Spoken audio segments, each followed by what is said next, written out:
काय भ्यायचं कारण आहे कशासाठी? अरे आपण या महाराष्ट्रामध्ये राहतोय आणि निवडणुका आहेत. निवडणुका या व्यवस्थितपणे पार पडल्या पाहिजेत. निवडणुकामध्ये कुणाला त्रास होता कामा नये. त्या निवडणुका भयमुक्त झाल्या पाहिजेत आणि सरकार आपलं आहे. कुणी कुणाच्यावरती दादागिरी करायचं काम नाही.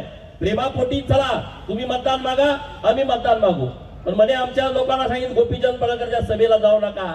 अरे तुम्ही गोपीचंद पडळकरच्या सभेला जाऊ नका म्हणून सांगितलं असेल, पण त्यांच्या हृदयामध्ये गोपीचंद पडळकर आहे ते तुम्ही कसं काय काढणार?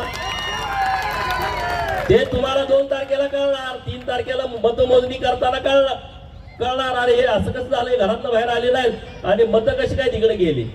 गोपीचंद पडळकर काय असाच पुढारी झालाय काय? या सगळ्या लोकांच्या वर्गणीवरती, या सगळ्या लोकांच्या प्रेमापोटी, या सगळ्या लोकांच्या पाठिंब्यावरती हा गोपीचंद पडळकर पश्चिम महाराष्ट्रामध्ये पुढारी झाला आहे. हा काय कुठल्या आमदाराचा खासदाराचा पोरगा नाही. माझा बाप काय मंत्री नव्हता. एका पडळकरवाडीतला 100 घरातला पोरगा आहे. तेव्हा तर मला म्हणाले तुझे हात तोडतो, तुझे पाय तोडतो. मी आता माझ्याच पाया उभा आहे ना.